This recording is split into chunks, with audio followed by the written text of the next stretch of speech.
belajar sebuah tema, sakinah hanya akan menghampiri sepasang insan suami istri yang masak pohon. Masak pohon itu identik sama apa, Bu? Mateng ya, mateng di pohon.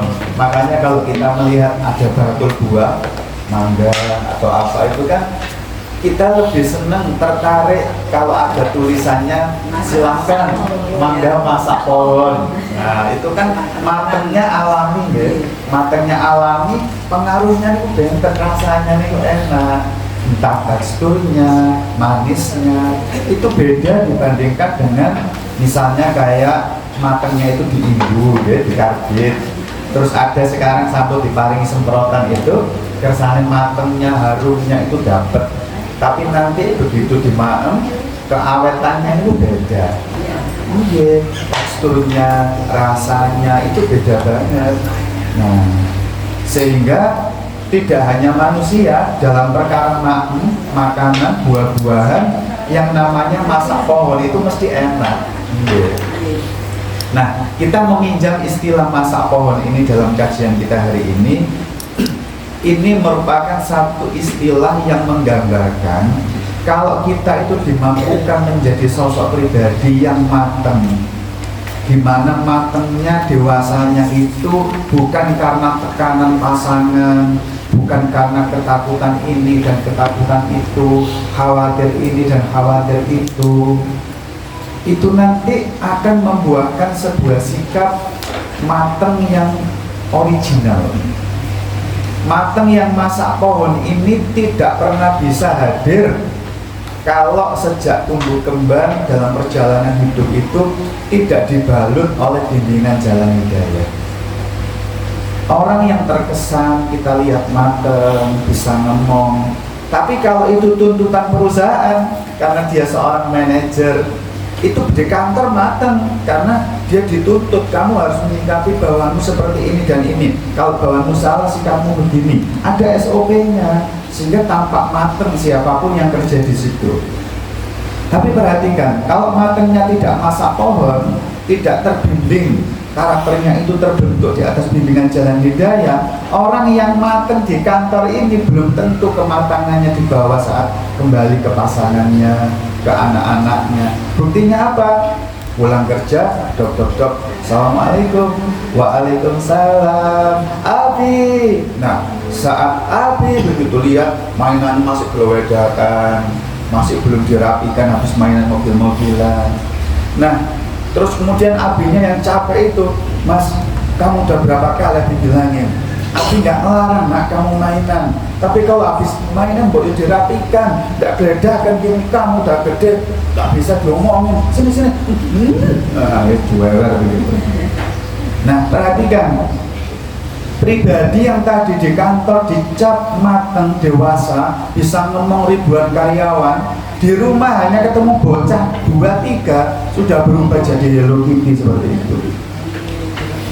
Kekanak-kanakan banget gitu, hanya sekedar nangani mobil geledakan aja tidak bisa mateng gitu. Nah, ini yang saya maksud. Kematangan yang seperti ini nggak ada pengaruhnya apapun saat kita nanti pulang menghadap Allah. Kepalsuan seperti ini capek. Nah, untuk itulah hari ini ayo kita belajar sejenak bagaimana agama ini menginginkan agar saya, ibu-ibu, panjenengan semuanya ini tampil di sisa umur ini betul-betul dengan kedewasaan yang masak pohon.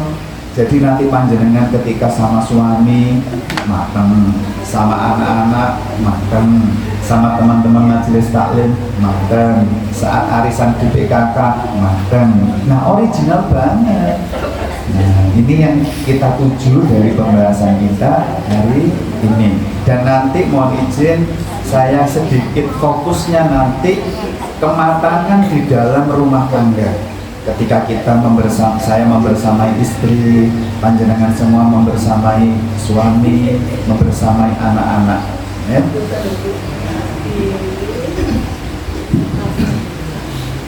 Nah, ini nanti ada beberapa parameternya ya. Kapan seseorang itu dikatakan matengnya itu masak pohon.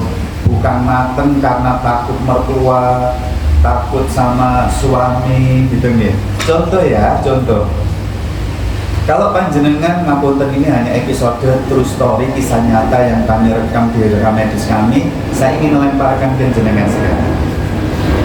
Kalau seumpama panjenengan itu memiliki sosok ngapunten ya, suami, sosok pasangan yang kasar, entah itu kasar secara omongan, verbal, ucapan kasar, terus kemudian kadang kasar secara fisik, main tangan ngeten itu.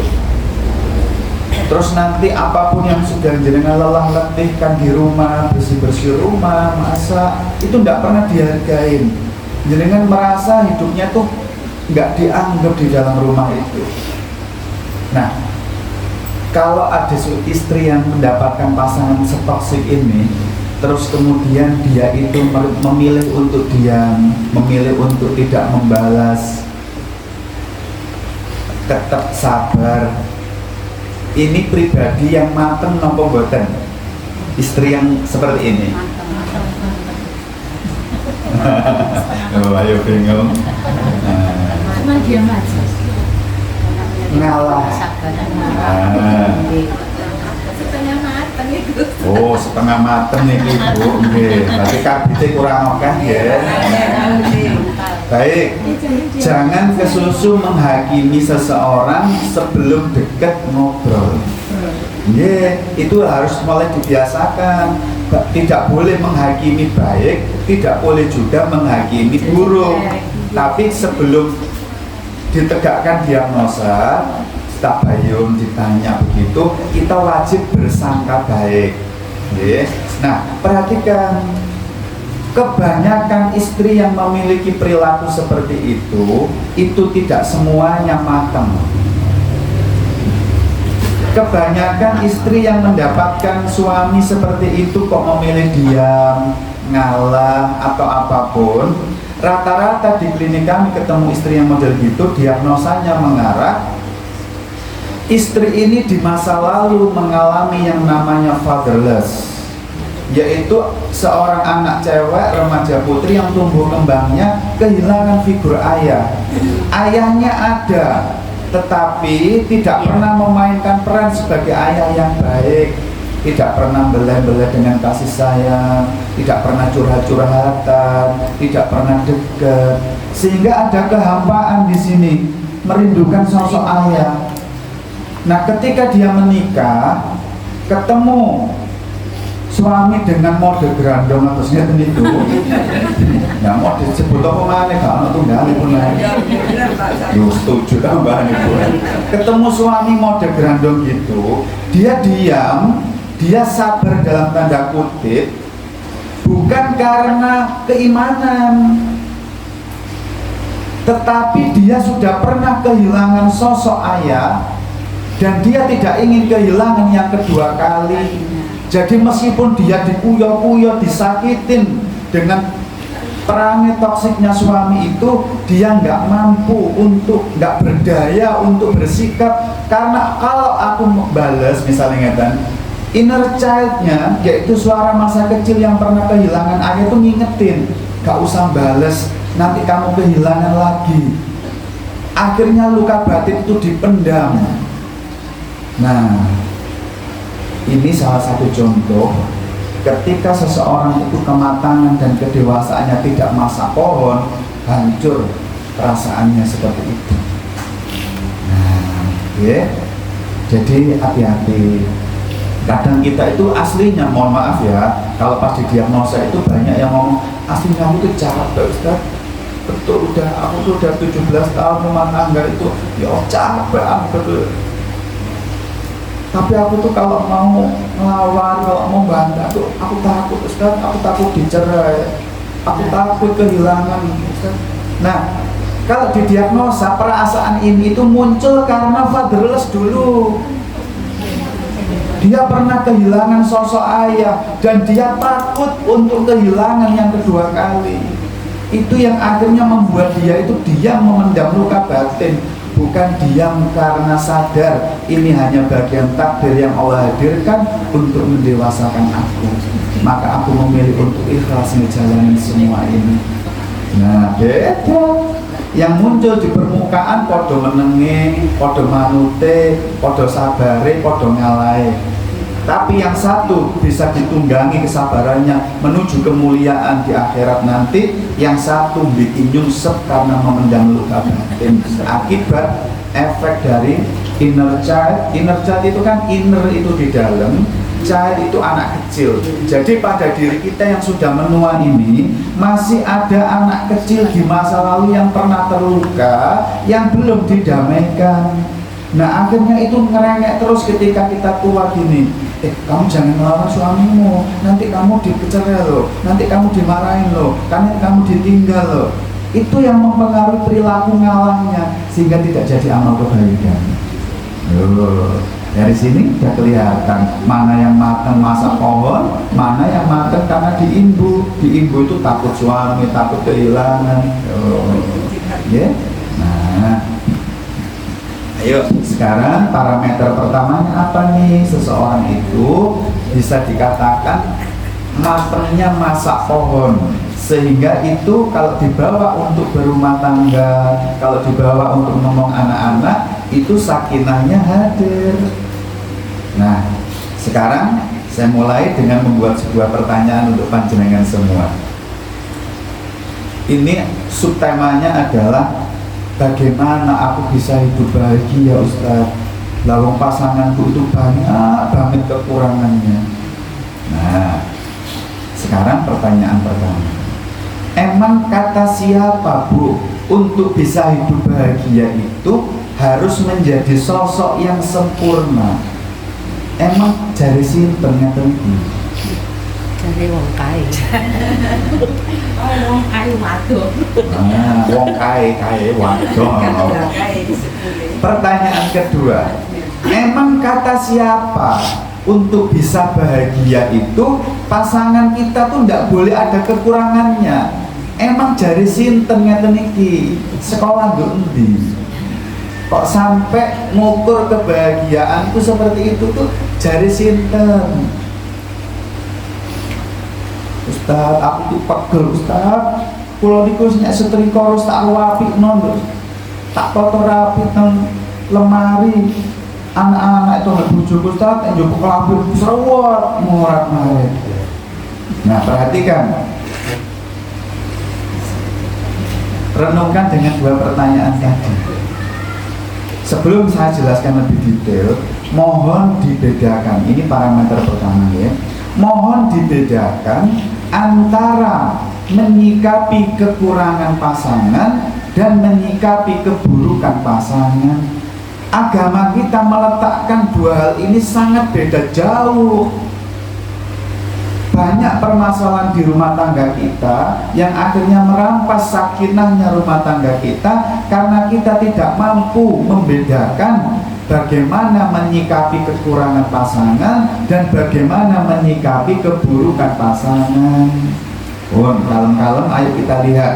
Sekarang kita lihat bagaimana agama ini, jalan hidayah ini membimbing kita. Kalau yang muncul di pasangan kita atau anak-anak kita adalah keburukan, perhatikan ya. Nah, ada di dalam sebuah hadis yang diriwayatkan oleh Imam Muslim. Hadisnya nomor 49. Hadis yang diriwayatkan oleh Imam Muslim, hadis nomor 49. Nah, di dalam hadis tersebut Rasulullah SAW itu ngingatin kita, perhatikan ya Bapak Ibu, kawan-kawan. Man ra'ai minkum munkaron, sapa wae wonge di antara ibu-ibu itu yang melihat terjadinya kemungkaran, terjadinya sebuah keburukan. Misalnya yang sedang muncul itu keburukannya suami, anak-anak gitu ya. Apa yang dia perlu dilakukan ketika muncul keburukan? Falyughayyirhu biyadihi. Maka ketika kau melihat keburukan itu, hendaklah kau rubah dengan tanganmu. Fa'ilam yastati, kalau engkau merasa gak mampu merubah keburukan itu dengan tanganmu, fabilisanihi, maka rubahlah keburukan atau kemungkaran itu dengan lisanmu. Fa'ilam yastati, kalau engkau tetap rumongso tidak mampu untuk merubah kemungkaran atau keburukan itu dengan lisanmu, fabiqalbihi, maka cukup kau ingkari keburukan itu dalam hatimu. Wadzalika a'aful iman, maka ketahuilah yang demikian itu adalah pertanda selemah-lemahnya iman. Nah, kalem-kalem. Di dalam hadis ini Rasulullah mengingatkan kita tentang kalau dalam keseharian kita melihat sebuah keburukan yang muncul pada diri pasangan dan anak kita, maka seakan-akan agama ini itu tidak memberikan ruang sama sekali untuk yang namanya keburukan. Kalau ibu-ibu mampu merubah keburukan itu dengan tangan, rubah bu. Kalau ibu rumongso tidak mampu, cukup dengan kau nasihatkan menggunakan lisanmu, kau tegur dengan cara yang baik. Kalau engkau tetap merasa tidak mampu, maka cukup kau ingkari dalam hatimu bahwa itu sebuah keburukan. Nah, jadi kalau yang muncul adalah keburukan, agama ini tidak memberikan ruang sama sekali. Mulai dari langkah besarnya dirubah dengan tangan, dirubah dengan lisan, langkah paling minim harus diingkari dalam hati. Jadi tidak ada kesempatan bagi keburukan untuk hadir. Itu agama memandang keburukan. Contoh, anak kita yang gadis sedang kedatangan teman-teman nih kerja kelompok di rumah, ada teman-teman cewek, ada teman-teman yang cowok gitu ya. Nah, anak kita yang gadis itu membersamai belajar kelompok itu ternyata pakai jilbab sakenanya. Mungkin ketemu taplak kamu mungkin orang-orang nongeng terus tuawek gitu ngampur dia. Nah, ibu tahu seperti itu. Terus kemudian begitu kerja kelompoknya sudah selesai, teman-teman pada pulang, ibu hadir. Kakak, Umi senang banget. Temennya kakak, masya Allah banyak banget. Ada teman-teman yang cewek, ada teman cowok. Ibu senang banget saya. Kakak punya sosial yang baik seperti itu. Namun nak, kakak kan sudah bukan anak kecil lagi. Kakak udah tambah besar. Nah, tadi kan ada teman yang cowok. Ayo, masa kakak pakai jilbabnya cuma seperti itu?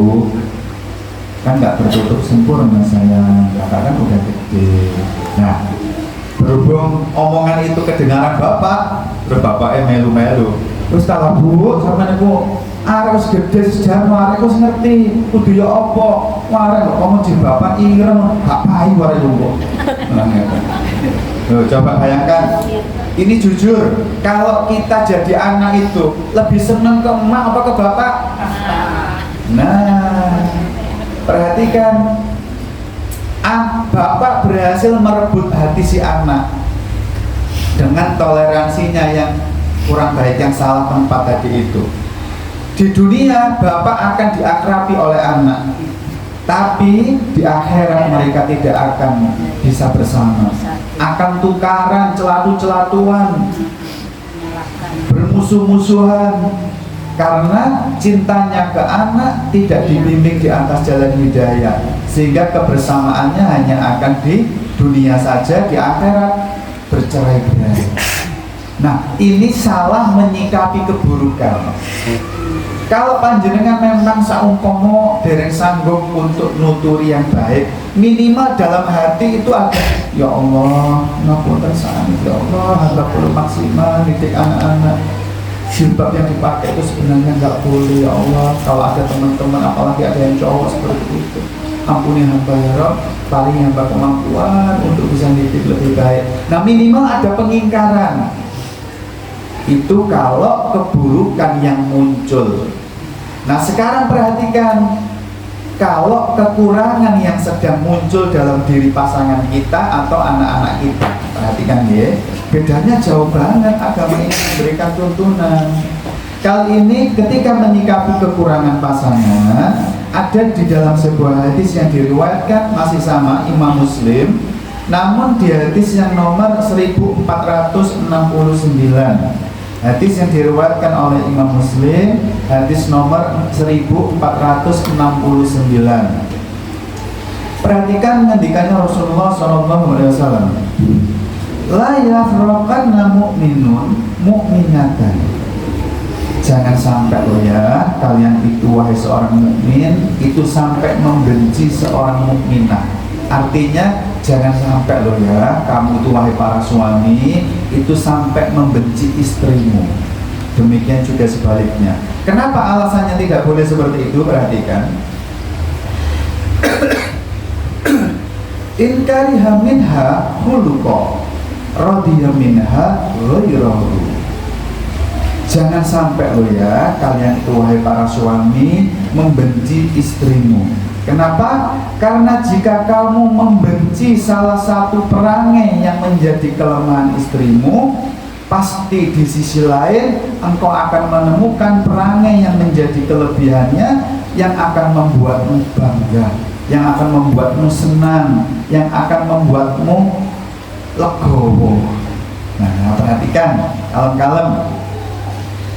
Kalau yang muncul adalah kekurangan, agama ini memberikan penekanan, jangan sampai kau jadikan itu sebagai alasan untuk membenci pasanganmu. Karena pasanganmu sedang muncul perangai yang menjadi kekurangannya. Kenapa tidak boleh seperti itu? Karena nanti sore, gampangnya gitu, engkau akan melihat perangai yang menjadi kelebihannya, yang dengan itu membuatmu menjadi senang. Nah, perhatikan, ini kalau yang muncul adalah kekurangan. Contoh, panjenengan mendapatkan hadiah dari Allah, sosok suami yang otak kanan banget, dominasi otak kanannya kuat. Otak kanan yang kuat itu orangnya ngapunten sangat, orangnya itu pinter golek duit, kreativitasnya tinggi, mau buka cabang gerai pentol 1, pentol 2, pentol 3, pinter memang, tanggung jawab banget, leadershipnya oke. Meskipun belum jadi presiden, minimal jadi Pak RT. Otak kanan tuh pinter ngomong. Seneng boten punya suami seperti itu, Bu? Seneng ya. Tapi ingat, nah, itu kelebihan dari otak kanan. Kekurangan otak kanan, orangnya itu, Bu, gak iso rapi, gak resikan, sehingga noto sandal itu iso kanan kiri, iso tukar-tukarannya dengan jol-jolan. Sing kanan pinggir kono, sing kiri pinggir kene. Enggak. Nah, sekarang pertanyaannya, jenengan persis kan fitrahnya agama ini, Masya Allah. Engkau ketika melihat pasanganmu menampilkan sisi kelebihan, kata Rasul tadi, engkau buatmu senang. Suami pinter golek duit, pinter tanggung jawab, ngomong. Tapi di rumah nggih ngeten. Jenengan itu teng kamar mandi pun rawapi ngeten, nek mencetet odol niku mulai nisor. Tapi otak kanan mboten saged, Bu. Saestu ini enggak dibuat-buat. Sing dipecat sing mulai tengah. Ngeten. Sing akeh cuklek. Lah jenengan otak kiri gak iso Bu, ndelok ngeten iku gak iso. Mesti ki giliran jenengan siram dipecat mana tekok nisor rapi maneh. Nah, perhatikan. Itu baru seperti itu rotok gegeten ya gemes. Ya Allah, saya harus dirapi-rapi nang ngene ae. Nah, mungkin jenengan seperti cerita tadi, cerita pagi pengantar tadi, begitu masuk kamar buka lemari kaget. Orang otak kiri mantun setrika niku notone rapi, Bu. Pojok ambek pojok niku lurus ngeten. Diurut mulai dari yang kecil tambah besar tambah besar. Begitu bapak ngambil, gak bisa Bu, memang Bu, langsung buat ngeten Pun, morat marit mana? Gemes napa mboten? Mboten. Pulang dari sini mboten insya Allah. Ibu, itu berarti bapak sedang menampilkan sisi kekurangannya. Kalau yang tampil dari pasangan kita kekurangannya, agama ini memberikan penekanan, tidak boleh menjadikan itu alasan untuk membencinya. Kenapa? Karena di sisi lain ketika bapak menampilkan sisi tanggung jawabnya, kerja kerasnya, akan membuat legowo. Loh, indah. Dan masalah sakinah dalam rumah tangga seringkali salah potret, kekurangan dipotret sebagai keburukan sehingga kita kecemprut. Bu bahasa nopo ngecemprut ini. Hal-hal yang semestinya nggak perlu diambil pusing, jenengan terlalu banyak ngurusi perkara-perkara yang agama ini tidak mencela itu. Jawab dengan jujur nek ngeten pun, ayo. Noto spray gak rapi, dosa nopo mboten? Boten. Lah terus Boten. nopo ketemu terus mawon? Karena kerapian. Nah, nata buku ndak rapi. Dosa nopo mboten? Lah nopo anak dicowot-cowoti bendina urusan buku Boten. mawon? Boten nyedot. Boten. Mboten nyetoti tapi Gremang. Ngomel. loh, ayo, ini loh perkara sepele yang sangat merusak sakinah kita karena kita nggak mateng pohon. Masa iya sih hanya perkara receh ngeten mawon kok izinkan merampas kebahagiaanmu, melukai hatimu. Saya tahu apalagi otak kiri tipe karakternya melankolis. Delok upara terus tunggal lo perlu luka batin. Nyata itu Bu. Contoh ya, contoh. Orang tipe melankolis, ini kan Al-Qur'annya Ustazah Narsih. Itu nata ngedan, itu mesti otak kiri melankolis itu ujung sampai ujung ini keruapi ngeten iki. Nah, ini tipe melankolis ngeten iki. Mungkin arek-arek dulinan kesenggol ngeten. Niki pun gak enak pun tengah ati jelas niki. Jelas niku. Kuwatel nek mboten ngeten ku gak lega bener. Nah, kadang-kadang hanya dengan kesenggol ngeten terus mantun kula do acak-acakan kesenggol terus tablanku kesingkat dikit. Anak-anak namanya juga anak-anak mainan, apalagi tipenya sanguin. Sanguin itu nggak ada bedanya mau indah begini mau begini sami mawon tipe sanguin itu. Lanjutnya kan terus Mas, nek durian di sana kok kamu tuh tingkai akeh. Ibu ikut capek nggak rapi-rapi sudah rapi dari pagi. Loh, coba perhatikan. Emang nata Quran seperti ini dosa? Loh, simpel kan pertanyaannya kembali ke situ.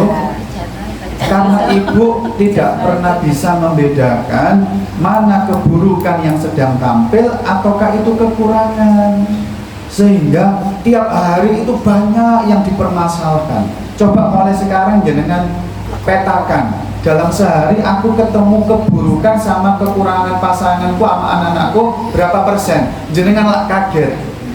Ternyata yang jenengan temukan itu 80% kekurangan, hanya 20% sih keburukan. Sholatnya rotok males, lereng mengingatkan loh keburukan. Itu hanya sedikit, yang lain tuh banyak kekurangan. Coba jenengan nanti kondur mulai ditata mindset pola pikirnya ini, jenengan akan kaget. Ya Allah, enak ya hidup seperti ini, nggak terlalu mempermasalahkan banyak hal, bisa berdamai dengan setiap kekurangan anak dan pasangan. Loh, ayo sampai kapan jenengan terus direpoti masalah receh-receh seperti itu? Ya? Nah, contoh, ayo siapa yang punya anak atau mungkin pasangan yang tipenya sanguin? Sanguin itu Bu, omongannya wakeh. Wes tahu tak? Oh, enggak yang diomong itu. Abi, aku tadi tuh ngaji di dalamnya Bu Boyo, dalamnya Bu Narsih. Bi ono kancaku nggawa tas, Bi. Oh, abi, warna kan aprene gini. Tak delok pinang sopir gane sakmene. Bi beli ya, Bi. Wah, Bi. Ngono lah. Mungkin mau tidur juga masih ngomong tas lagi. Abi, gimana Bi tasnya tadi tuh? Kalau suami yang nggak paham, nih, aku ki pegel nyambut gawe sama ngomong yang lain kok. Coba arek mau sekolah ya. Loh. Perhatikan. Memang ngomong tas bolak-balik dosa ta? Ayo jujur. Boten. Terus suami yang nggak paham menganggap radio gak entek-entek ngeten baterainya ya. Dianggap keburukan, akhirnya marah-marah. Lah ini nggak matang pohon iki, nggak masak pohon ngeten iki Bunda. Nah, Jadi kalau jenengan punya anak-anak juga mungkin punya 4 anak, yang satu sanguin, yang satu koleris, beda-beda. Yang sanguin itu gitu, ini Umi tadi aku di sekolah ketemu temanku, ya Umi bukunya tuh bagus Mi, ada cerita ini. Umi nanti kalau pas liburan aku beli itu ya Mi. Iya ya, terus nanti ngomong lagi, oh no gak habis-habis baterainya. Nah terus panjenengan salah memotret. Emang anak cerita, anak curhat, anak cerita temannya, emang dosa. Nek memang Allah tidak mencela, Rasulullah tidak mencela, agama tidak mencela, kenapa jenengan repot? Oh simpel kan, enak ya. Nah, tugas kita itu mengawal. Ini catat penting, agar kekurangan pasangan kita, kekurangan anak-anak kita tidak menyeretnya kepada keburukan. Contoh, ketika ngomongnya wakeh, selagi itu tidak ada unsur maksiat, tidak ada unsur doa, dengarkan aja, ikhlaskan telinga itu untuk mendengarkan. Radio, anggap aja radio seperti itu. Wah, radionya teko ini. Nah, dengerin aja, tapi nanti begitu Umi tahu nggak, itu cerita tentang buku, cerita tentang pelajaran, cerita tentang teman, kok tiba-tiba cerita Umi tahu nggak temenku yang namanya Fulan tuh Mi, ya Umi anak itu hitam Mi. Nah mulai menggibah. Nah berarti tugas kita ngawal, selagi ngetubrutnya tidak ada gibah, aman. Tapi sudah mulai gitu, kakak, ayo sekarang Umi tanya, Umi seneng kok dengerin ceritanya, kakak kalau cerita tuh semangat, Umi seneng banget. Semoga nanti menjadi seorang public speaking, menjadi seorang psikolog, menjadi seorang pengajar yang senang. Baik ya kak, barusan tadi cerita kalau ada temannya yang hitam ya, ayo jawab Umi, kalau tadi kakak cerita itu yang mencatat malaikat yang di kanan apa yang di kiri, ayo. Kalau ngerasani teman begitu, iya ya Umi, yang kiri. Nah kalau nanti yang malaikat yang kiri banyak catatannya, sibuk karena mencatat keburukanmu, nanti dikasih Allah dia masuk surga, bisa naik Ferrari, Lamborghini, atau dicelupin di kompor panas di neraka. Ayo, iya Mi, wah bagus. Sekarang ayo cerita lagi yuk, tapi tidak boleh ada ngerasani teman. Tos, ayo mulai sekarang, ayo kita bikin sibuk malaikat yang di kanan, dan ayo kita bikin nganggur malaikat yang di kiri. Tos, aduh, enak. Itu penerapannya nanti. Kalau panjenengan menjadi sosok yang matengnya, dewasanya masak pohon, enak banget. Perhatikan, hanya dengan menerapkan satu ini, nanti dengan izin Allah sebagian di tempat kami kan sini derek waras, kan si darah tinggi nih, nggak umek terus, setrika garai umek, dulinan garai umek, sinau umek, Mobile Legend umek, terus kapan waras Bu? Nah, sekarang satu lagi, jenengan punya anak, ngapunten sedikit supaya nanti memahami. Kalau jenengan punya pasangan, punya anak yang sanguin, salah satu kekurangannya itu tidak tertata memang Bu anaknya itu. Anaknya itu hahi, ceria, omongnya banyak, semangat, selalu baterainya nggak habis-habis, terus kemudian selalu bikin suasana itu seneng gitu ya. Nah, tapi anaknya itu memang nggak tertata Bu. Saya sering ingetin ke bapak-bapak, Pak, belajar maklum lah Pak, kalau punya istri sanguin itu memang orangnya lalian, nggak tertata. Misal jangan ngajak ibu liburan anak-anak pondok, Pak, nih Bu, ayo Bu mau ngarep pulang pondok, ayo ini ada rezeki kita diajak rekreasi yuk ke Malang. Oh iya bisa, meneng orang sanguin itu diajak melutus ngeten niku. Sau meneng kok mana diajak blonjo pol, luka batinnya waras nih mungkin. Nggih, beda mek tipe melankolis blonjo niku mikir. Nempel beras, apa tuku bubur kacang hijau? Mikir, nek wong sanguin, bubur kacang hijau, engko mau apa? Engko dipikir engko ya. Nah, begitu nanti sepakat ke Malang, Bu nanti gak cek rada irit Bu ya. Engko sampean sing masak digawa bontot kare Bu. Oh iya ya beres. Wis tala, siapkan hatimu wahai para suami. Begitu hari H, gak usah kaget, mesti Engko nek segone katut, lelene katut, sambele sing kari. Nek sambele katut, coweke sing kari. Niku lele sambel cowek katut, segone sing kari. Niku sanguin banget khas. Khas. Dan itu enggak dosa piring kariku. Ini bapak ya, ono bapak. Boten ada. Oh. Banyak kertas minyak. Nah, itu khas banget sanguin. Kalau piring kari berarti itu bukan keburukan, itu hanya istri sedang menampilkan sosok kekurangan. Tidak boleh menjadikan itu alasan untuk membenci. Itu khas banget. Kebalikannya sama tipe melankolis. Tipe melankolis itu masya Allah perfeksionis bu, sempurna, rapi, bersih. Kalau mikir sesuatu, konsep sesuatu detail. Tapi kekurangannya wonge sensitif, ngambekan, gampang tersinggung. Thinking. Mi, coba kunci dulu kulkas itu mi. Mi, cepat kan apa kali coba kunci tuh di luar. Ngegas sedikit, itu bisa tolong dino ngambek bu. Lu serius? Hanya dengan ngegas begitu, tipe melankolis itu udah terluka bu. Ngambek, mangkel, motong. Mungkin tolong dino mesti ngomongnya cekak-cekak. Ya apa, ini arek mau supaya lancar. Cuman masa apa ini? Itu ternyata apa? Ngambek. Dosa tak bu ngeten ini. Nah, suami yang paham, mulai pulang kerja, istriku kok settingannya bedanya kan? Ngomongnya cekak-cekak. Oh ya Allah, mami sempat tak gas didik, dia pernah kunci mau.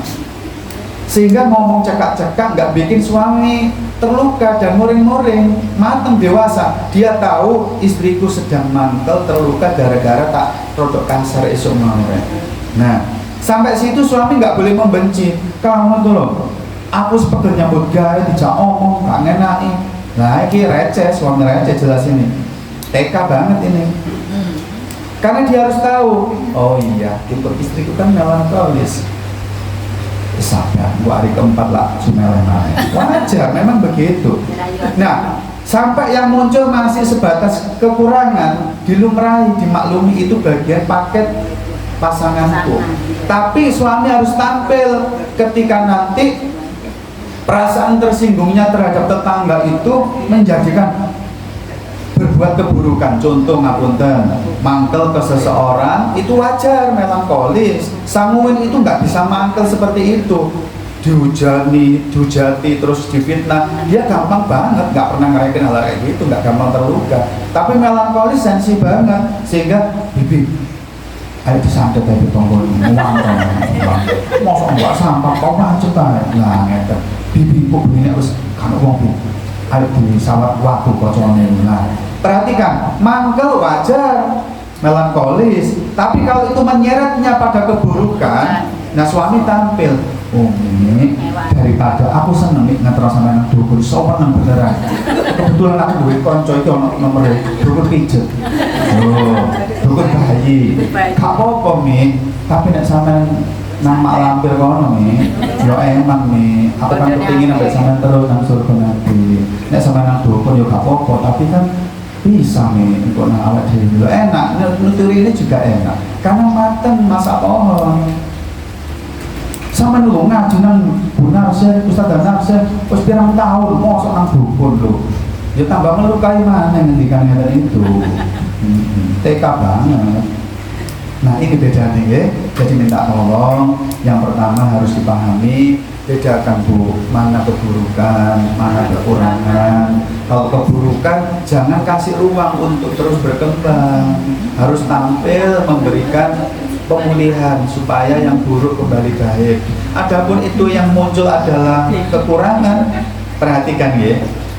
Lepas kacamata ibu tentang konsep keburukan kekurangan yang salah selama ini dan mulai sekarang pakai kacamata yang terbimbing di atas jalan hidayah ini, maka hidup ibu akan terasa lebih indah penuh warna-warni. Kenapa? Karena ibu mulai belajar memaklumi, sehingga banyak hal yang tidak perlu dipermasalahkan sebenarnya nanti. Nah, sehingga kehidupan ibu dan bapak sama anak-anak itu sakinahnya dapat, ya. Nah, sekarang ini hanya contoh aja kok, contoh aja. Rasulullah itu teladan terindah dalam menerapkan konsep ini. Saya kasih contoh 1-2 aja ya. Sahabat Hasan bin Thabit itu tidak akan pernah bagus, Bu. Kalau disuruh adzan itu nggak pernah bagus. Kenapa? Karena dia bukanlah sahabat Bilal. Namun, adakah yang mampu mengalahkan sahabat Hasan bin Thabit dalam membuat syair? Tidak pernah ada dalam kitab-kitab sejarah.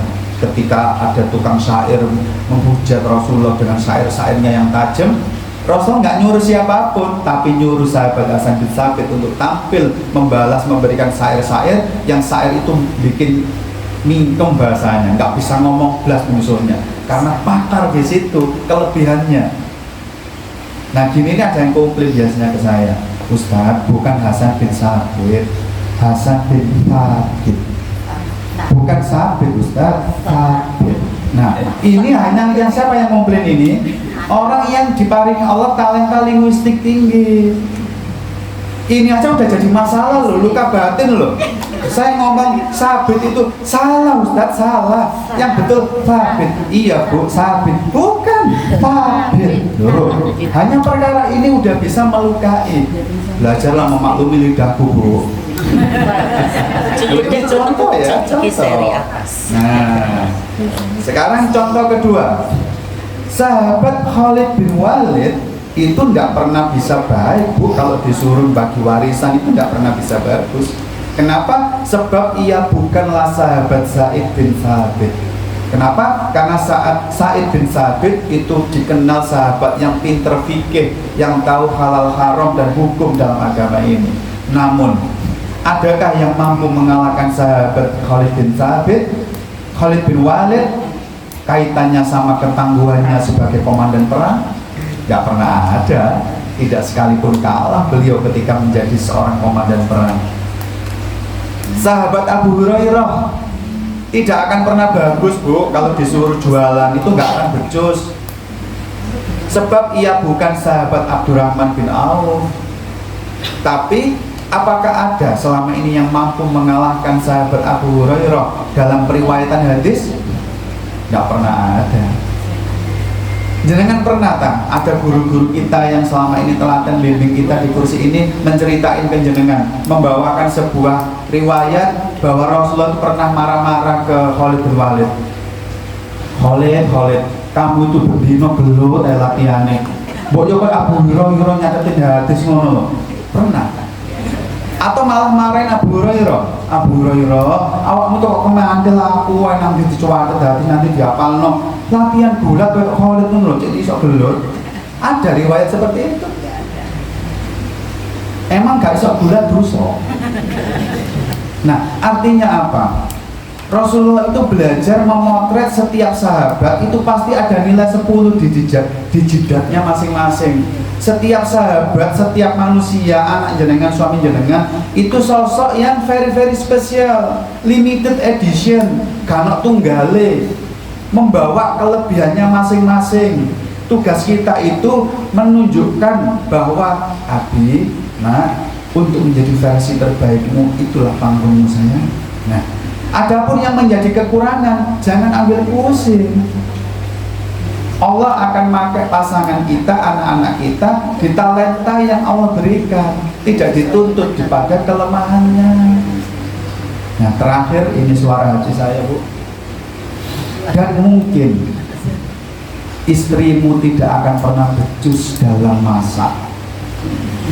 Kenapa? Sebab dia bukan chef Renata. Namun, adakah yang mampu mengalahkan pesona centilnya dalam pesona centil istrimu yang begitu menggoda? Nah, kenapa saya menulis ini? Ini suara hati saya. Allah menguji saya itu dengan istri yang sanguin, Bu. Sanguin itu nggak suka masak, nggak kerasan di dapur, Bu. saya belajar bersyukur banget kalau pagi sarapan telur melirik ke kanan, nanti malam ketemu telur melirik ke kiri. Saya udah bersyukur banget, Bu. Kok ternyata malam tetap telurnya melirik ke kanan, saya tinggal muter piring saya, lirik ke kiri. Kenapa? Aku tahu itu kekurangannya. Kalau saya menuntut berlebih, sama seperti saya nyuruh istriku tampil di panggung yang bukan panggungnya, percuma, tiwas capek. Mending aku muter-muter piring. Tapi aku yakin, aku kalau terpincut dengan ngincer di pojokan sana, secantik apapun dia nggak akan bisa memainkan peran sanguin yang dilakukan istriku. Apa? Sampai hari ini, Bu, yang paling saya hafal betul tingkah lakunya adalah ketika saya pulang sampai rumah, Assalamualaikum, Waalaikumsalam, Abi. Nah, coba perhatikan, saya sampai hafal, Abi, pakai 2 jari gini. Saya yakin itu nggak bisa dilakukan istri yang skoleris. Skoleris nggak bisa belas ngeten itu. Nah, apalagi tangani warung ngeten iki. Ora iso belas skoleris model ngeten. Nah, daripada aku menaruh pada apa yang menjadi kekurangannya, mending aku menaruh cintaku pada apa yang menjadi kelebihannya. Saya yakin kok benar. Siapa di antara jenengan di pojokan rumah ini yang ketika suaminya pulang, Abi,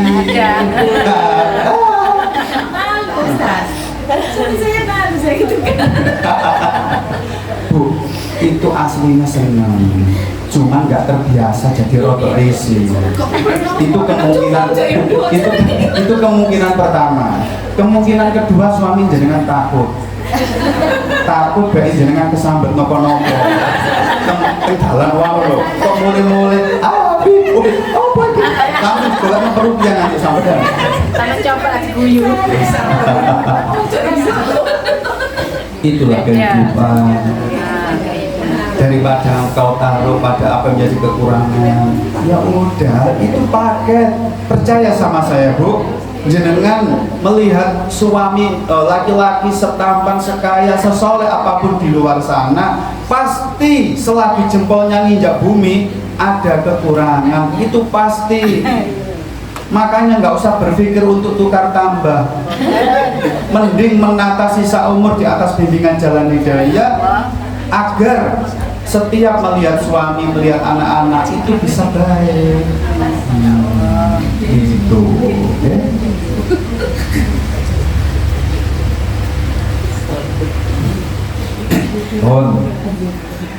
Terus kemudian ini hanya sekedar ini ya, tambahan aja biar nggak sampai bingung nanti. Ini lebih khusus agar tidak terulang pada rumah tangga kita, gitu nggih? Bagi ibu-ibu, bagi yang punya remaja, anak-anak yang sudah mulai masuk remaja, yang sebentar lagi mulai masuk ranah rumah tangga, pernikahan, saya minta tolong pesen ya, agar nanti ilmu ini bisa menjadi jalan hadirnya sakinah dalam rumah tangga anak-anak kita. Saya minta tolong banget untuk bisa menerapkan tuntunan agama tadi itu, mana keburukan, mana kekurangan, akan lebih mudah, Bu, kalau jenengan nikahkan anak jenengan itu dengan pasangan yang berbeda karakter namun bisa saling melengkapi. Jangan sekali-kali mencari yang sama. Anak jenengan tipenya plekmatis. Plekmatis itu ngalahan, sabar. Kalau umpama nggak cocok, alah aku nggak ngomong wes jano, mending dipendam ketimbang nanti ngomong garai rame. Nah, itu plekmatis banget. Jangan nyariin pasangan suami atau istri yang juga plekmatis. Sawangan enak nih, golek sing sabar.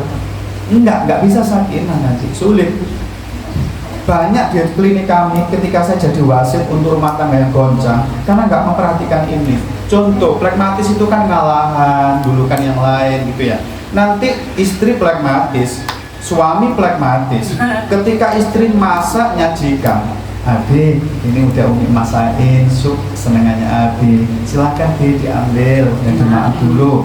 Nah, karena suaminya juga plekmatis, Oh iya, makasih. Umi dulu aja yang ngambil, silahkan. Enggak, Abi aja yang makan. Enggak, Umi aja. Abi, Umi tukaran nanti malam. Kapan maknya? Apalagi koleris sama koleris. Koleris itu tegas, suka merintah, ngatur-ngatur, nggak mau kalah. Kalau permintaannya disanggah mangkel, itu tipe pemimpin. Memang harus seperti itu. Nah nanti koleris dapat koleris, suaminya merintah istrinya, Mi, Perintah-perintahan. ambilkan sapu di belakang meja itu, Mi. Sama cukup. Istrinya karena koleris, nggak bisa kan diperintah koleris itu. Terus jawabnya ngeten, Bi, Abi ambil sendiri, nanti saat ngambil sekalian Umi ambilkan itu, Mi, pel-pelan itu sekalian. Perintah dibalas perintah. Makanya ketika nanti ada koleris nikah sama koleris, saran saya biasanya cuma satu. Mulai sekarang kalau tumbas barang pecah belah, teko plastik ya. Pecah kabeh, mesti rawan itu. Telung dino pisan mesti teman-teman itu pun. Hati-hati nggih, ini penting. Apalagi melankolis sampai melankolis. Waduh, nek gondok iso 3 wulan itu pun. Podo sensitif ya, Bu. Makanya nanti minta tolong kalau punya anak-anak seperti yang mau nikah, anak koleris, cobalah carikan yang pragmatis, yang sanguin. Nanti saya orangnya pendiam, Ustaz. Nanti kalau pengen mencarikan pasangan, cari yang suka ngomong. Iya, melankolis sama sanguin, yang suka omong sama pendiam. Harus seperti itu, ya. Dan ini tolong dikasih catatan penting. Ketika nanti ibu mencarikan anak-anak sosok yang berbeda yang bisa melengkapi kekurangannya nanti, tidak boleh egois, hanya sekedar mencari pasangan untuk melengkapi kekurangannya. Aku tuh orangnya koleris, buat memang kurang resian. Aku nanti cari istri yang rapi, yang melankolis saja, biar resian, rapi, pinter nata rumah. Itu pinter, pola pikirnya sudah pinter. Tetapi ingat, tidak boleh hanya sebatas untuk memenuhi kebutuhannya. Kita harus mendidik diri kita untuk juga siap untuk bisa sabar ketika membersamai pasangan yang nanti muncul kekurangannya. Nah, ini yang harus diperhatikan. Jadi, nanti kalau tidak diikuti dengan komitmen untuk mau mengerti kekurangan pasangan dan bersabar ketika pasangan kita muncul kekurangannya, nanti hari-harinya itu cuma jengkel-jengkelan tok. Padahal Allah nggak pernah jengkel untuk perkara seperti ini. Contoh, pragmatis itu yang suka ngalah, yang suka sabar, itu akan gemes banget dengan melihat sifat suka bertengkar dan nggak mau ngalahnya koleris. Itu nanti akan jengkel banget. Ya Allah, aku kira aku duwe waktu, gak kena ditepuk blas, nek duwe karep seperti ini. Lah biar kenapa sebelum nikah nggak tahu kan kalau bojone iki waktu. Lah nikah cuma ijol-ijolan biodata yang jenengan itu. Lahir di sini, lulus TK, tapi belum sempat wisuda, SD sampai perguruan tinggi. Lah cuman ngeten, nek datang ngeten Bu, gak usah nyuwun keluargane calon, tindak dispenduk mawon. Wonten nek datang ngeten itu. Saya cuma pesen, kalaupun tidak komplit data yang jenengan cari untuk calonnya anak kita, minimal 2 lah. 1, karakter dasari apa? Yang kedua, sosok calon ini mau nikahi anak jenengan masih membawa luka pengasuhan nopo mboten. Nanti kalau jenengan tidak mampu memotret ini, sakno anak jenengan dinikahkan, diizinkan nikah sama sosok yang punya luka pengasuhan, begitu nikah gak disamsak nanti anak jenengan KDRT.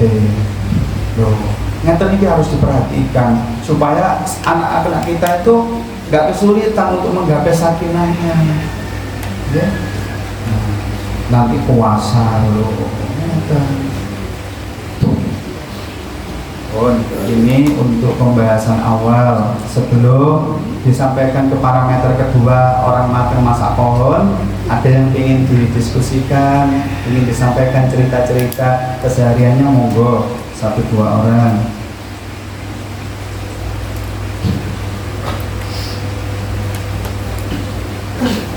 Itu aja Ustaz. Oke, Tuntas. kalau mboten wonten, saya mohon izin lanjut untuk yang parameter kedua, kapan seseorang dikatakan matengnya itu mateng masak pohon, artinya terbimbing di atas jalan hidayah, bukan karbitan. Parameter kedua ini yang paling menentukan seseorang itu dikatakan matengnya dewasa atau mboten kapan? Ketika maksudnya ketika cintanya sedang berhiaskan air mata. Ketika cintanya sedang berhiaskan air mata. Inilah yang akan mengungkap sosok asli kita. Kita ini matengnya karena dikarbit atau mateng masak pohon. Nah, yang dimaksud cinta berhiaskan air mata itu yaitu ketika pasangan kita muncul perilaku toksiknya, perilaku yang itu membuat jenengan terluka perasaannya. Nah, kalau ini tidak lagi kekurangan, memang pasangan kita sedang muncul keburukannya, yang keburukan itu bikin jenengan terluka. Nah, ini artinya ketika cintamu berhiaskan air mata. Nah, jadi sosok yang selama ini kita cintai ternyata sedang muncul hilafnya sehingga sangat melukai perasaan kita. Assalamualaikum, waalaikumsalam. Pulang kerja suami tuh malam-malam gitu ya. Capek iya Mi. Oh, udan-udanan ini dodol es keliling mulai esok sampai bengi. Tapi di payune ini apa maneh nduk pojok alun-alun ngono. Di pasar Mbak kono mau sing dodol es awak yang sami. Terus di payune titik. Nah, ketika sumpek capek begitu, udah ini tadi Umi masakin masakan senengane Abi. Teret. Nah, apa itu Mi? Sayur rawon tanpa keluar. Misalnya gitu. Misal contoh, jangan kreatif, jangan lagi kreatif. Nah, bun jangan ganti ketumbar, bun jangan ganti kemiri, wis urusan jenengan. Pokoknya coba aja PR ini nanti masak rawon gak ada keluar. Nah, begitu diincipi sama suami tiba-tiba kayak kerasukan. Mi, aku itu sepegel nyambut gawe Mi. Mulai isuk sampai bengi tak ewangi lembur-lembur ngene iki golekne duit sampean mbak arek sama niki nang omah karek masak gak genah panganan opo iki terus pangan kono aku tak tuku nang mak iya mah. Nah, misalnya coba panjenengan rasain jenengan mulai subuh bernetuwet teng dapur berusaha menyajikan makmi yang disenangi suami. Ya lumrah ada salah ambil bahan atau apa, mungkin nggak enak, mungkin ya kurang nyaman di lidah suami. Terus suami marahin jenengan, suami muncul perilaku keburukan yang toksik, melukai hati jenengan. Nah itu adalah akan terungkap jenengan mateng masak pohon nopo mboten. Sikap jenengan ya apa biasanya? Nek ketemu suami sedang dalam kesurupan gerandong ngeten iki. Ayo. Elok ngamuk. Nah biasanya sebagian kalau ngamuk, oke, itu memang itu wajar Bu. Selagi jenengan menungso memang ngeten iku settingannya. Ya, aku ki yo ngono ya. Ket mulai mari subuh tak ewangi nang mlijo terus aku ngetewet.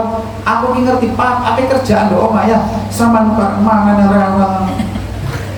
Terus ngalih-ngalih apa? Nah, ngeten. Akhire rawone jenengan foto. Ceklek. Dimasukkan status. Hidup ini asem tenan kayak kapsel ngeten niku. Ya Allah. Nah, perhatikan Ibu. Kalau pas kejadian seperti ini, tolong ayo latihan nih. Latihan untuk bisa nyikapi ini secara dewasa. Bagaimana orang yang makan masak pohon ketika menghadapi fenomena seperti ini? Nanti panjenengan perhatikan ada di dalam Al-Quran surat Al-A'raf. Ada di dalam Al-Quran surat Al-A'raf itu surat yang ke-7 ya. Dan di ayat yang ke-199 surat Al-A'raf yaitu surat yang ke-7.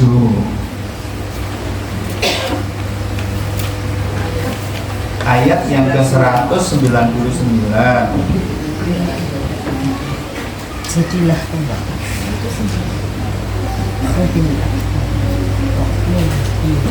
Nah, di dalam surat Al-A'raf di ayat yang ke-199 itu perhatikan, ini adalah nasihat bagi orang yang sering dilukai, hari-harinya sering disakitin, sering dikecewain, tidak dianggap, gitu ya. Perhatikan apa yang Allah inginkan. Khudil afwa, wahai Bunda, kalian tuh ketika mendapati drama-drama toksik itu sing seneng jadi orang yang pemaaf. Wa'mur bil urf, dan ajaklah orang yang bodoh itu, yang toksik itu, untuk kembali mengerjakan kebaikan, kembali kepada kebaikan. Wa a'rid anil jahilin, dan jangan pernah kau pedulikan orang-orang yang bodoh itu, orang-orang bodoh yang sedang menunjukkan sikap toksiknya itu. Jadi perhatikan kata para ulama kaitannya sama hadis, sama ayat ini tadi. Dengan demikian, setiap orang yang sudah memasuki ranah rumah tangga, maka setiap waktu harus berusaha senang menjadi pemaaf, mengajak pelaku toksik untuk kembali mengerjakan kebaikan, dan jangan pernah kau izinkan sikap toksiknya itu mengganggu jiwamu. Inilah tanda-tanda tingkatan kebaikan yang paling utama. Nah, jadi potret kedewasaan yang sangat terlihat adalah ketika jenengan memiliki pasangan dan anak-anak atau teman-teman yang toksik, yang itu sedang memunculkan perilaku yang melukai hati jenengan. Nah, yang diinginkan agama ini, kalau dalam bahasa kasarnya, wahai Bunda, pasanganmu, anakmu, temanmu sedang toksik, sedang berusaha menampilkan jiwa bodohnya, mengizinkan dirinya dibersamai receh, muring-muring seperti itu. Nah, yang diinginkan agama ini, jangan kau izinkan jiwamu terganggu oleh sikap kekanak-kanakan itu. Itu yang diinginkan agama ini. Apa tandanya kalau panjenengan itu terganggu perasaannya? Ada 4, ini catat baik-baik. Tanda jiwa seseorang itu terganggu oleh toksiknya pasangan itu ada 4. Berarti kalau ada 4 ini, jenengan belum dikategorikan dewasa. Apa? 1, sensitif, tersinggung. Yang kedua, cemas. Yang ketiga, overthinking, kakean pikiran. Yang keempat, mood swing, moodnya berayun-ayun, berubah-ubah. Contoh, ketika habis dicelatu masakannya gitu, kalau jenengan besok mau masak lagi, kok masih mengingat trauma kemarin, wah kok nek dicelatu mana, kati pangan mana ya apa itu. Nah, akhirnya males masak. Terus bapak cek tubuhan nama ayam pun. Nah, itu berarti jenengan masih mengizinkan toksiknya suami mengganggu jiwa jenengan. Terus akhirnya mood swing, ibu enak-enak mau nyapu rumah dari belakang, sampai tengah-tengah belum selesai, tiba-tiba moodnya terganggu, akhirnya ditaruh sapu itu nggak jadi ngelanjutin nyapu. Itu mood swing. Nah, sensi, mangkelnya ke siapa, tumpahnya ke siapa. Mangkelnya ke pasangan, tumpahnya ke anak-anak. Ayo kakak, ini waktunya nambah hafalan ya, coba ulangi bacaannya 10-20 kali, nanti dilanjutkan kakak ya, dihafalin. Jadi 1, 2, 3 sampai 10. Ayo sekarang giliran kakak. Nggak bisa, plegak-pleguk. Mas, Umi itu banyak kerjaan, tahu nggak? Tak seperti gini tuh biar kamu nambah hafalannya. Kamu tuh nggak konsen, Umi tuh capek nggak mau dari tadi gitu. Fokus di kita lah, fokus. Sini. Coba dotnya kan. Kira-kira nyetotnya murni bu, gara-gara anak nggak hafal? Nggak. Itu tumpahan karena tadi pagi masakannya nggak dihargai pasangan. Nah, ini ciri-ciri kalau ibu masih mengizinkan receh-receh itu ganggu jiwa jenengan.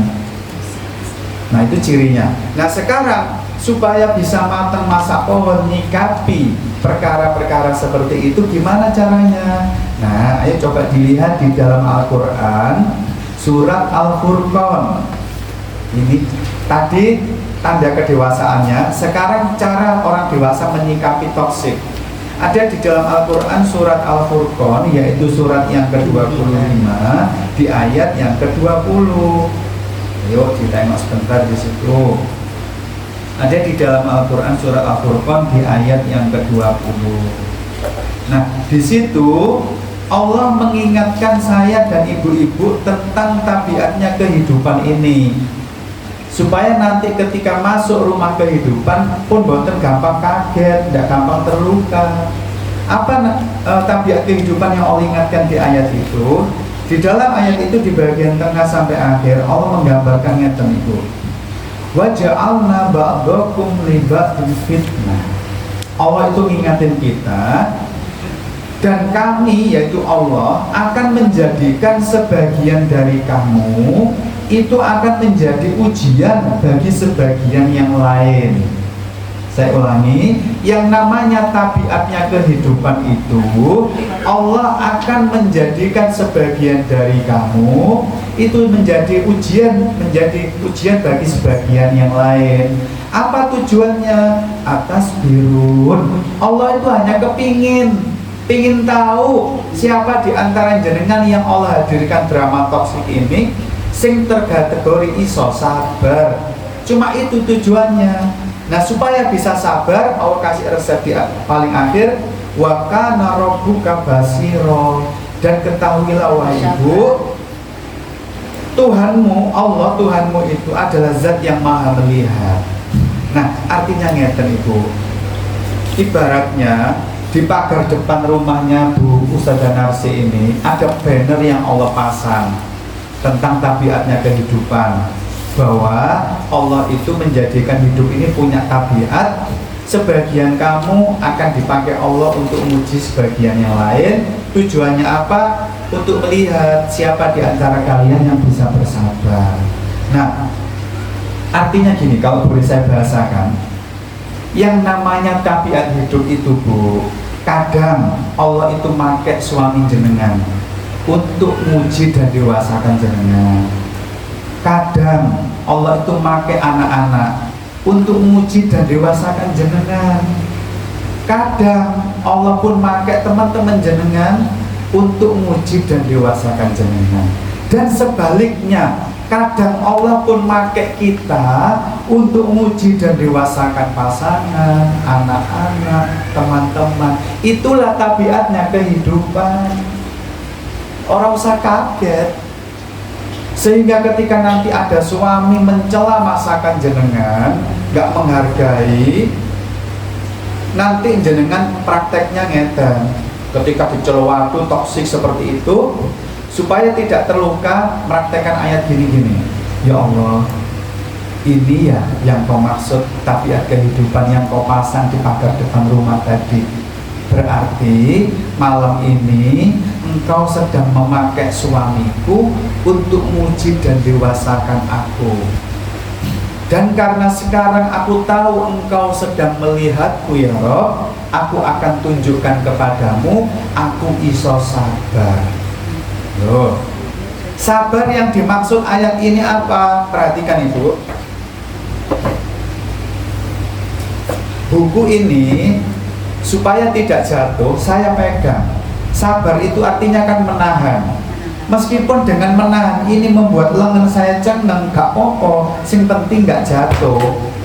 Nah, sabar yang dimaksud dalam ayat tadi adalah ketika ibu dihadirkan peristiwa toksik, entah itu pasangan, difitnah teman, anak-anak nakal, anak-anak bodoh, suami mencela, maka jangan sampai ibu izinkan ucapan ibu, sikap ibu, perilaku ibu itu membuat jenengan akhirnya jatuh dalam pandangan Allah. Kalau jenengan memiliki sikap sembrono, tidak terbimbing di atas jalan hidayah, sehingga jenengan ujian, Allah kasih soal ujian melalui suami, jenengan ngisinya sembrono, tidak mengikuti jalan hidayah, maka jenengan tidak dipotret lulus sama Allah, karena jenengan jatuh dalam pandangan Allah. Kalau mboten lulus Bu, apa yang terjadi? Anak-anak kita kalau ujiannya nggak lulus itu ulangan utang. Prestasi. Nah, remedi. Dan inilah tabiat hidup. Kalau setiap soal ujian yang Allah hadirkan tidak jenengan jawab sesuai yang jalan hidayah, besok remedi lagi. Masih salah ngerjakannya, remedi lagi. Sampai kapan ibu remedi terus? Inilah rahasianya kenapa Ustaz, kenapa? Mohon maaf, suamiku hobi selingkuh banget Ustaz. Sebelum melihat itu, berarti Allah pakai suami untuk menguji dan dewasakan ibu. Urusan suami selingkuh itu urusan dia dengan Allah. Urusan ibu jawaban soalnya yang bener. Nek ibu salah jawab soal, jenengan nggak lulus menurut pandangan Allah, Allah akan remedikan lagi. Besok pakai suami lagi untuk selingkuh lagi. Pun semerap rahasianya. Kenapa kita bulet dengan masalah-masalah tertentu? Nah sekarang evaluasi, mana bagian kehidupanku yang masalahnya terlalu bulet. Di situ pertanda jenengan remedi terus. Nah, ayo ndang lulus. Kita nek ono soal ndang kerja nih supaya masa tua kita seneng. Liyane wis padha lulus jenengan tambah tua, kita tambah tua, sik pancet ngerjakne soal kebiyen mobil aja nae. Bendita tukaran ya Allah Ustaz, sudah setahun sejak ketemu jenengan dulu, sudah hampir setahun setengah sik pancet kecanduan game. Bu, lulus ta Bu, nilainya piro punan? Nek jenengan tidak kumlot menurut pandangan Allah, ya dipakai terus soal itu. Gini loh Bu, anak kelas 4 SD mau naik kelas 5 kan mesti ujian geng. Nah supaya naik kelas 5 ujian itu harus dikerjakan dengan jawaban yang benar. Nah kok baru Bu, hari ujian itu hari ini wali kelasnya repot nggak bisa nganterin soal ujian, akhirnya nyuwun tulung ke kepala sekolah. Kepala sekolahnya nggak repot, tak ada tamu, akhirnya nggak bisa nganterin soal ujian, diwakilkan ke security. Kodarwo security ini banyak parkiran, akhirnya nyuwun tolong tukang kebun. Akhirnya soal itu yang ngantarkan adalah tukang kebun. Pertanyaannya, apa anak kita rewel? Aku nggak mau ngerjain soal kalau yang nganterin sampean, aku mau wali kelas saja. Naik kelas kalau seperti ini anak kita. Artinya siapapun yang dipakai Allah untuk nganterin soal itu hanya pengantar soal Ibu. Ujian tetap ujian. Maka perhatikan kalimat ini. Ini berangkat dari sebuah hadis yang diriwayatkan oleh Imam Tirmizi. Perhatikan Bapak Ibu biar jangan masak matengnya, masak pohon dan di dalam sebuah hadis yang diriwayatkan oleh Imam Tirmizi nomor 2404, Rasulullah mengingatkan kita tentang karakternya kehidupan. Apa itu? Ma yazalul bala'u bil mu'min wal mu'minat.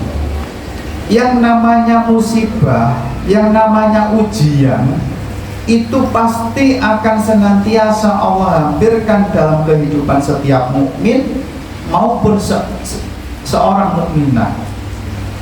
Meliputi apa aja? Fi nafsi. Kadang Allah itu hadirkan ujian itu pada diri kita. Kita sakit, kita difitnah teman. Apa cukup? Boten. Nanti digelindingnya malah dipergilirkan. Wa waladihi. Setelah itu di episodenya dihampirkan ke anak-anak kita. Anak kita dibully teman, anak kita sakit, anak kita nakal. Apa cukup? Boten. Digelindingnya malah. Wa malihi. Allah hadirkan pada harta kita. Bisnis kita bangkrut, modal usaha kita dibawa lari mitra, ban kita bocor, genteng bocor, aki tekor. Itu sampai kapan terus seperti itu? Kata Rasulullah, hatta yalqallaha wa ma alaihi khati'ah. Sampai engkau kembali kepada Allah sudah gak bawa dosa sedikit pun. Nah, jadi yang namanya tabiatnya kehidupan, jenengan akan selalu dipergilirkan musibah demi musibah, ujian demi ujian. Itu memang karakternya hidup. Sehingga Kalau nanti ketemu toksik seperti itu, jenengan cuma mengingatkan dengan jalan hidayah ini. Ya Allah, saat ini aku sedang menghadapi jatah soal ujianku. Perhatikan kalimatnya nih Bunda. Karena ini untuk mendewasakan aku, maka aku harus lulus. Aku ingin naik kelas. Karena itu aku memilih untuk fokus kerjain soalnya aja. Aku nggak mau capek mikirin dia. Perhatikan kalimat indah ini, terakhir ini. Karena tidak lewat dia pun pasti akan lewat yang lainnya. Karena itu memang udah menjadi jatah soal yang harus aku kerjakan. Nah, jadi ketika nanti yang toksik itu suami jenengan, anak jenengan, teman jenengan, nggak usah fokus mikirin dia aktor yang melukai ibu, ndak. Karena tanpa lewat dia pun pasti lewat yang lain. Karena itu sudah menjadi jatah soal ujian yang harus ibu kerjakan. Soalnya ibu, hanya ibu yang harus ngerjakan. Tidak bisa saya kerjakan, tidak bisa dikerjakan nyuwun tulung orang lain. Makanya dari sini kita mendapatkan ilmu. Ketika anak kita pulang dibully temannya, dijahatin gurunya, kalau ada seorang abi yang masih TK mesti ngomongnya gini, diapain kamu nak? Aku tadi gini-gini, udah nggak usah khawatir, besok tak datengin sekolah itu, tak labrapi gurumu. Itu soalnya anakmu, kok kamu yang ngerjain? Perhatikan, kalau abinya yang ngerjain soal, besok lusa, minggu depan, bulan depan, tetap soal serupa menghampiri anak kita karena soalnya belum dikerjakan.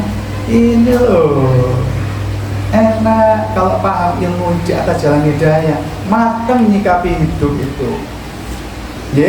Pun sebagai penutup, ini penerapannya gini kayak tadi misalnya panjenengan itu dampingi anak belajar, kok anaknya sedang pelegak-peleguk, angel ngafalin Quran, memorinya itu lelet gitu Nah, jenengan yang biasanya itu marah-marah, Mas, mbok yang ngerti dikit pona, Umi itu udah banyak kerjaan, capek, sing serius dikit kok, kamu itu loh sing nulis sing temenan, Umi itu malu kalau di buku-buku terus ditulis hafalanmu nggak nambah gini. Nah, itu kan TK banget.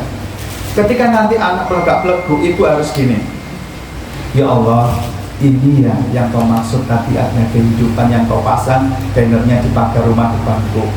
Berarti malam ini engkau sedang pakai anakku untuk menguji dan dewasakan aku. Karena sekarang aku tahu engkau sedang melihatku, maka aku akan tunjukkan kepadamu aku iso sabar. Sabar artinya apa? Tidak sampai mengucapkan tutur kata atau perbuatan yang membuat jenengan akhirnya jatuh dalam pandangan Allah sehingga dinilai gak lulus, besok jenengan remedi lagi. Nah, sehingga gemes iya wajar, tapi tidak sampai balas toksik. Nah, kakak, Umi tahu kok kakak udah berusaha keras. Yang penting kakak itu semangat, gigih, itu udah jadi kebaikan. Umi bangga kamu udah belajar dengan semangat seperti ini.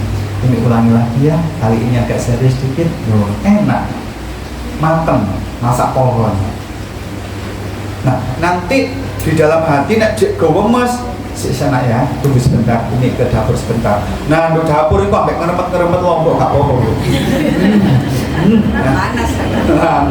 Nah, akhirnya di dapur menasihatkan diri seperti ini. Ya Allah, saat ini engkau sedang memakai anakku untuk menguji dan dewasakan aku.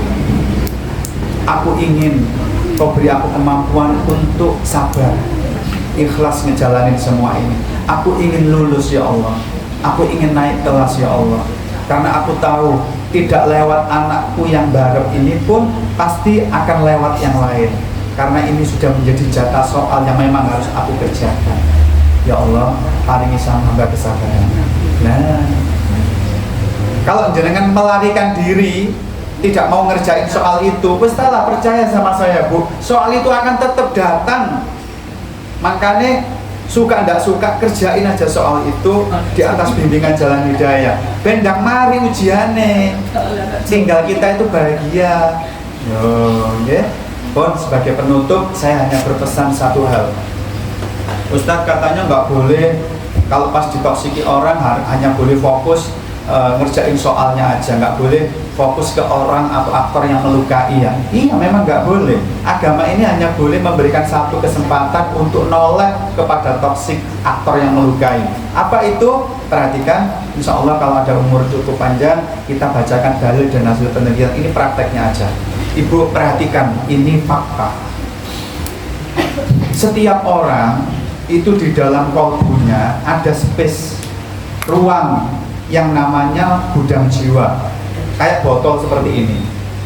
Allah menciptakan gudang jiwa itu tujuannya untuk menampung setiap jenengan disakitin, jenengan dikecewain, jenengan mangkel, jenengan loro hati, jenengan sedih, itu ditampungnya semua luka batin itu di gudang jiwa itu. Nah ada orang-orang tertentu yang tidak pernah secara sadar detox, dicicil ngurangi luka batin sehingga penuh amber. Kalau nanti luka batin itu sampun penuh dan amber, tumpah, kalau tumpah itu pasti akan mewarnai karakter orangnya jadi jahat. Kalau anak-anak jadi nakal. Semua bentuk jahatnya orang dewasa dan nakalnya anak-anak itu pasti pertanda hidupnya sedang tidak bahagia, terlalu banyak memendam derita luka batin dan tumpah. Nasib jenengan ketiban au anget, ide-ide ambil ngomong sing gak bahagia.